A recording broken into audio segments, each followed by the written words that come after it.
움직이는 신앙의 공동체가 교회죠. 지난 주간 주일을 안국주일로 지키고 오늘부터 대림절이 시작이 됩니다.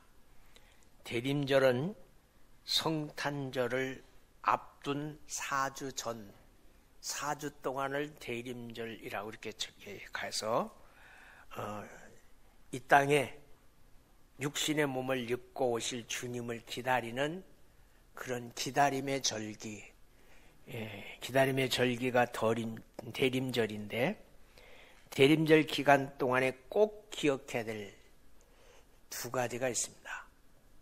우리에게는 우리의 문제를 해결해 주실, 인간의 힘으로 해결할 수 없는 죄 문제를 해결해 주실 온전한 사람, 성자 예수님이 이 땅에 오시는 날을 기다리기에 기다림이 설레임이 되는 거고, 성부 하나님의 입장에서는 독생자를 이 땅에 보내시는 그 안타까운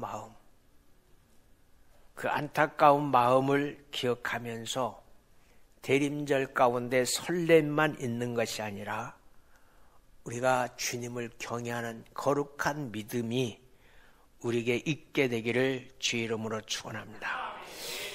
19절 끝절 말씀을 우리 한번 볼까요? 19절 끝절 말씀을 보면, 그러나 오늘부터는 내가 너희에게 복을 주리라. 요 그러나에 모든 게 들어있어요. 그동안 아팠어도, 그동안 힘들었어도, 그동안 적자 인생을 살았어도, 그동안 신앙생활을 흐지부지하게 했어도, 그동안 신앙생활을 지멋대로 했어도 하나님이 오늘부터는 내가 너희에게 복을 주리라. 이 말씀을 조금 바꾸면 오늘부터 하나님이 우리에게 복을 주십니다. 이렇게 우리 옆 사람한테 그렇게, 오늘부터 하나님이 우리에게 복을 주십니다. 시작.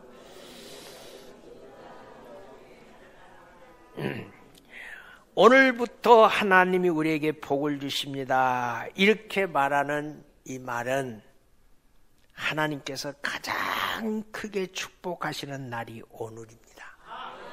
하나님이 가장 크게 축복하시는 날이 어제도 아니고 내일도 아니고 오늘입니다. 그 말의 언어, 사나, 토바, 우메, 투카라고 하는 단어입니다. 이스라엘 백성들은 늘 만나면 손을 딱 치면서 인사해요. 사나, 토바, 우메, 투카. 하나님이 가장 크게 축복하는 날은 오늘이야. 하나님이 가장 크게 축복하는 날은 오늘이야. 한번 옆 사람한테 이렇게 한번 해봐요. 우리 이렇게 오른손을 들고 한번 툭 치면서, 하나님이 가장 크게 축복하는 날은 오늘이야. 한번 해봅시다. 시작. 아니 그것도 좀 힘차게 못해. 소리나게 좀 해봐요. 다시 한번 시작. 하나님이 크게 축복하시는 날은 오늘입니다. 아멘. 아멘. 우리는 복받기 원하잖아요. 복받기 원하는데 신명기 28장 1절 이하의 말씀에 보면, 여호와께서 너희를 위하여 하늘에 아름다운 보고를 여시사 너희 땅에 때를 따라 비를 내리시고, 그러니까 땅, 아담스, 사람, 아담, 나, 내가 아름다운 보고를 여서 너에게 때를 따라 비를 내리시고, 비가 뭐요? 축복이에요. 축복. 비를 내리시고 내 손으로 하는 모든 일에 복을 주시리라. 내 손으로 하는 모든 일에 복을 주시리라. 너가 많은 민족에 꾸어질지언정 너는 꾸지 아니하게 하리라. 자, 물어볼게요. 꾸어주는 사람이 좋아요? 다른 사람한테 손 내면서 꾸는 사람이 좋아요? 옆 사람한테 좀 그래봐요. 많이 구워주고 사세요. 한번 해봐요. 시작. 그 말을 바꿔 꾸어주는 게 아니라 많이 베풀면서 사세요. 시작. 아멘. 때가 파종할 때가 됐습니다. 그런데 파종하기 위해서는 반드시 필요한 게 뭐냐면 비예요.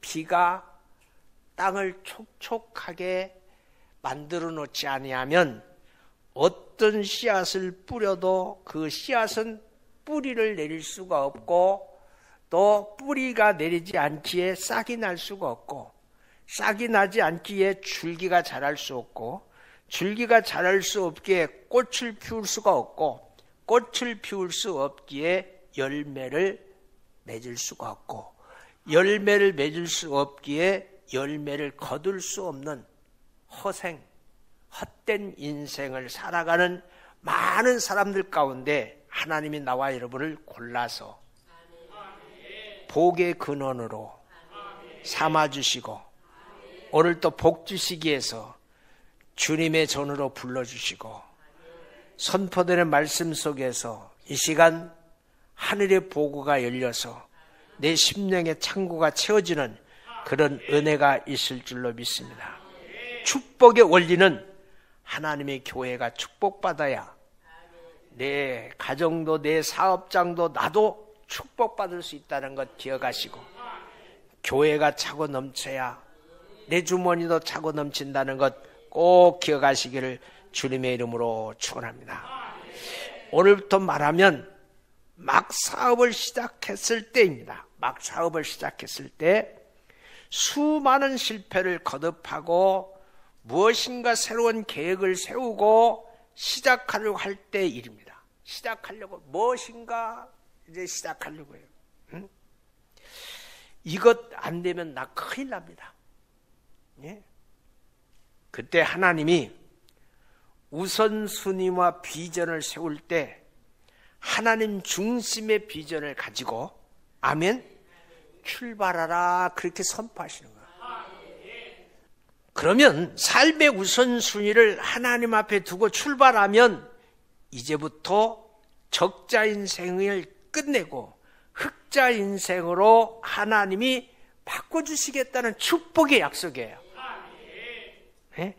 아무리 노력해도 불경기는 계속되고 부도 나고 사고 나고 병들고 실패하는데, 밤새도록 노력해도 마음대로 되지 않는데 이제부터는 경기가 살아나고 성공하고 합격하고, 그럴 때는 아멘 해도 괜찮은데, 예? 경기가 살아나고 성공하고 합격하고 건강하고 부도 없이 쌓여지는 인생을 살게 만들어주겠다. 이게 하나님의 약속이에요. 여러분, 건강하고 부도 없이 쌓아지는 인생, 이 삶을 우리는 뭐라고 해요? 평탄한 삶이라고 해요. 얼마나 감격적인 말씀인지 몰라요. 복의 근원이신 하나님께서 복을 부어주시겠다고 하는데 누가 막겠어요? 과거의 삶이 어땠단 말이에요? 과거의 삶이 적자였다. 그런 얘기예요. 과거의 삶이 적자였다. 예? 여러분, 가끔 우리 교회 성미가 집사람하고 나하고 둘이 먹으니까 뭐 많이 먹는 거 아니잖아요. 성미 들어오면 먹고 남은 것 좀 이렇게 싸가지고 이 교회 저기에 주워봐요. 자기 교회 입구까지 갖다 주지 않으면 안 받아. 주워봐요. 왜요? 먹기 시작하면서 성미 때문에 울어본 적이 있기 때문에 그래요. 19절 보십시오. 곡식 정자가 오히려 창고에 있느냐라고 질문합니다. 종자가 창고에 없을 정도로 어려웠다는 얘기예요. 어려웠다는 얘기예요. 우리 어린 시절에 보면 종자는 광, 우리 전라도 말로 광 속에다 이렇게 달아매놔요. 근데 밥은 안 해줘. 저것이라도 좀 주었으면 좋겠는데 그건 절대 먹으면 안 된다. 예? 농부에게는 종자가 없다는 그만큼 비극한 상황이 없어요. 비참한 상황이 없는 거예요. 굶주리니까 배고파서 종자까지 다 먹어버렸다는 거예요. 얼마나 큰 괴로움일까요? 삶을 꾸며가야 할 기본이 없다 그러면, 삶을 꾸며가야 될 기본이 없다. 에? 기본이 있는 사람과 기본이 없는 사람은 출발부터 달라. 출발부터. 포도나무, 무화과나무, 석류나무, 감람나무의 열매가 맺지 못한다는 겁니다. 이것은 종자와 관계가 없다. 이미 숨겨져 있다. 적당한 온도와 적당한 비, 적당한 거름, 해충만 없으면 때가 되면 열리게 돼 있다. 그럼에도 그 나무의 열매가 맺히지 않는다는 겁니다. 기본은 있다. 그런데 그것은 땅만 차지하는 짐에 불과하다. 헐만 있고 실속이 없다. 가끔 그런 얘기야. 아이고 저 사람은 허우대만 좋아. 뭐예요? 실속이 없다는 얘기예요. 한번 옆 사람 이렇게 천천히 쳐다봐봐. 실속이 있는가 없는가. 아, 실속이 있는 사람, 가득 찬 사람. 예? 그런데 당연히 돼야 될 일을, 당연히 해야 될 일을 잘 안 되고 아무리 노력해도 적자 인생을 면하지 못했다라고 하는 것이 학개서 1장 6절입니다. 두 번째, 끝없이 적자 인생이 된 이유가 뭐냐? 해도 되지 않고 수렁으로서 벗어나지 못한 이유가 뭐냐? 17절 보십시오. 복의 근원이신 하나님이 막아버렸다. 하나님 막으면 큰일 나요.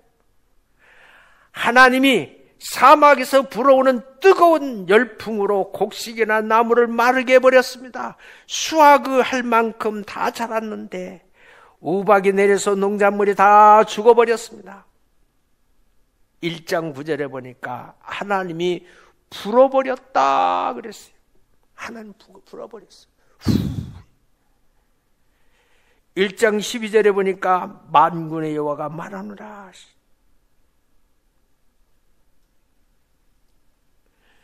수고하는 모든 일에 한재가 임했다는 거예요. 어디를 가도 피할 수 없는 한재. 땅에도 산에도 곡물에도 포도주에도 땅의 모든 소산에도 사람에도 육축에게도 서로란 모든 수고에게도 한재가 임했어요. 냉해당. 어떤 사업, 어떤 직종을 갖고 살아도 피할 수 없습니다. 몇 년 동안요? 9절 10절을 보니까 성전 건축이 멈춰 있는 16년 동안. 여기서 잘 기억하셔야 돼요. 내 마음의 성전, 내 마음의 성전이 항상 주님이 거하는 존이 되도록 날마다 때마다 전결케 해야 되는 그 일에 소홀하게 되면 내 마음이 욕심이 들어왔어. 하나님 자리를 차지해버리고 하나님의 자리를 차지해버리는 그 순간 내 삶에 뭐가 내린다고요? 한재, 냉해가 와버려요. 냉해. 혹시 냉해 인생을 살고 있다면 회개하십시다. 하나님, 우리가 흑자 인생을 살기를 원합니다. 우리가 행복하게 살기를 원합니다. 하나님 말씀하셨습니다. 나 여호와가 말하노라. 너희를 향한 나의 생각은 내가 아니요 재앙이 아니라 곧 평안이고 너의 장래에 소망을 주려 하는 생각이니라. 예레미야 29장 11절입니다. 아브라함을 부를 때 뭐라고 그래요? 복주시기에서 불렀습니다. 이삭과 야곱과 요셉을 복받기를 원했습니다. 하나님은 우리에게 하늘문을 열어 복 주시기를 원하신 줄로 믿습니다. 그러나 이런 방법을 쓰지 않으면 깨달지 못하기 때문입니다. 사람들이 중요하게 여기는 것을 통해서 보여줘야 그때서야 항복하고 살아계심을 믿으며 하나님 바로 섬길 수 있는 거죠. 얼마나 강박합니까? 바로 다만 그런 게 아니잖아요. 40년 동안 광야 생활하는 이스라엘이 얼마나 마음이 강팍했습니까? 오늘 이 시대 사람들이 얼마나 마음이 강팍합니까? 이기주의, 모든 사람 자기중심, 모든 사람 자기중심으로 공동체가 돌아가지 않으면 불편해. 자기중심으로 일이 되지 않으면 괜히 성질나. 그렇잖아요. 내 중심으로 돌아가야 돼. 세상이 내 중심으로 돌아갔으면 좋겠어. 근데 안 돼. 내 중심 하다 보니까 하나님께 항복하지 않는 거예요. 근본적으로 애들이 해도 안 되는 적자 인생을 살았는가? 2장 17절 하반절에 보니까 너희가 내게로 돌아오지 않았다. 하나님 찾지 않았다니. 하나님 찾지. 계속적인 경고를 줘도 깨닫지 못하고 돌이키지 않고 복받는 그릇을 만들지 않았다는 겁니다. 1장 10절에 보니까 너희로 말미암아 하늘은 이슬이 그쳤고 땅은 사물을 그쳐버렸고 이유가 다른 곳에 있지 않은 겁니다. 자신에게 있어, 자신. 네? 세 번째, 그러면 적자 인생을 흑자 인생으로 전환하려면 어떻게 해야 되느냐? 첫 번째, 과거를 기억하고 하나님의 일에 우선순위를 두고 흑자 인생의 길을 걸어가십시다. 오늘 15절, 18절.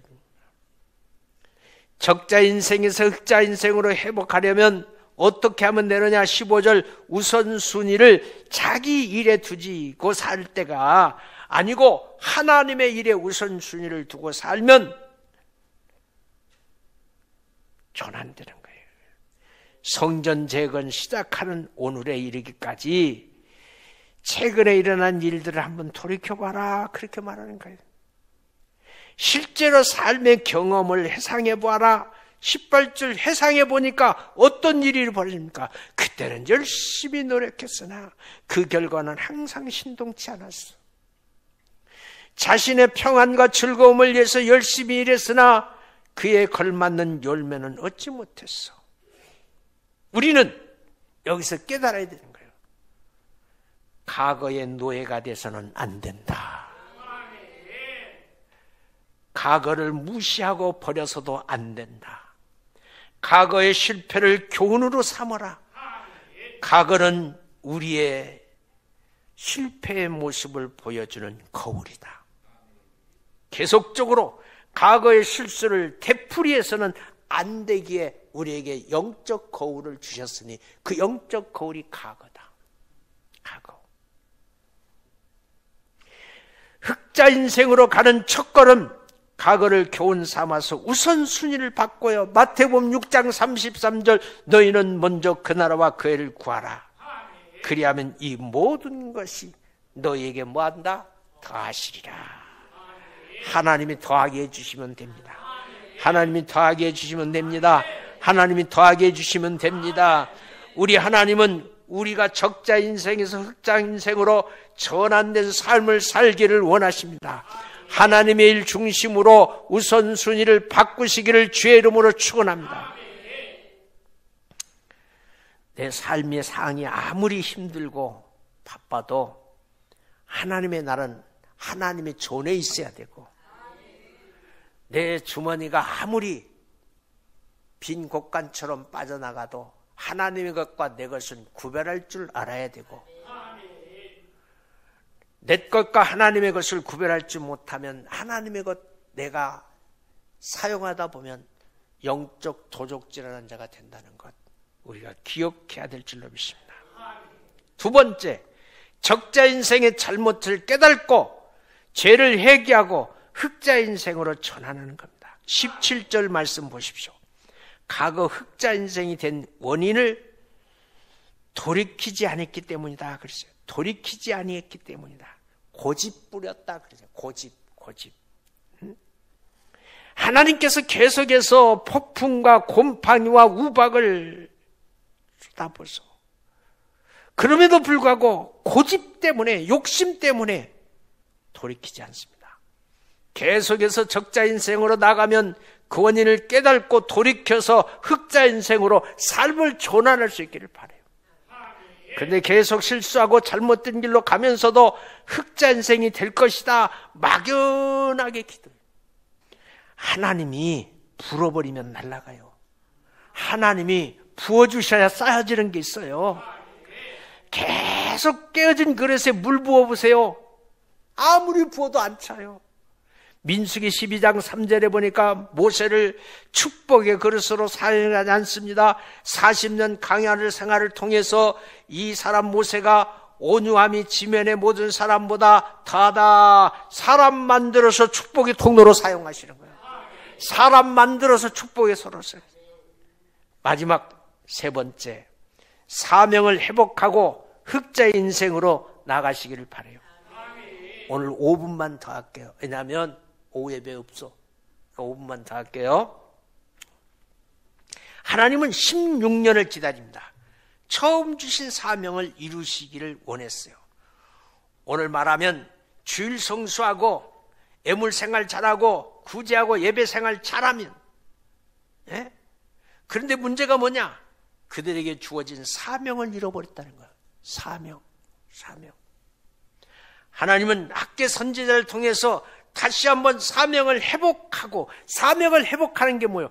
성전을 재건하는 거예요. 16년 동안 지었던 성전을 못 짓고 있었던 거예요.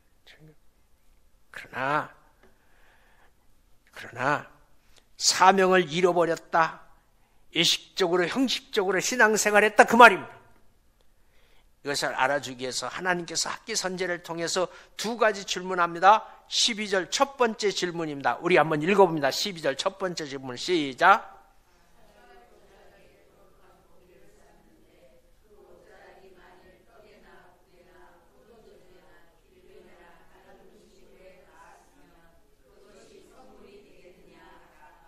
학계가 물어요.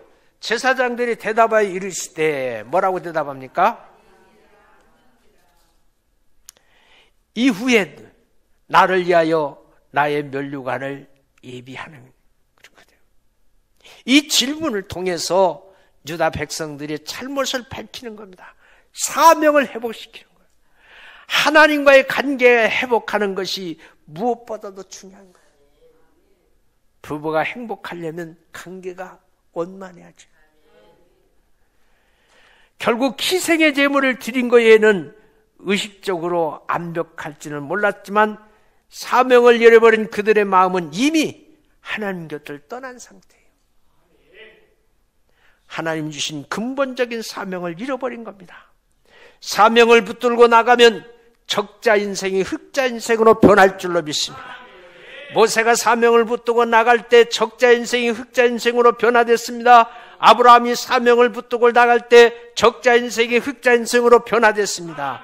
사명을 붙들고 나가면 되는 일이 없는 것 같지만, 사명을 붙들고 나가면 하나님께서 사람을 붙여주시고 돈도 붙여주시고 일도 붙여주실 줄로 믿습니다. 여러분, 우리 평생에 주어진 일 가지고 하나님의 영광이 드러나면 잘 산 사람이요. 잘 산 사람. 자신의 은사, 자신의 장점, 자신의 마음, 자신이 끌리는 것, 소유한 능력, 개성, 경험, 삶의 시간, 직업, 지식, 건강, 재물 등 모든 것을 통해서 하나님의 영광을 올려드리는 오늘 이 자리에 앉아있는 여러분 되시기를 주님의 이름으로 축원합니다.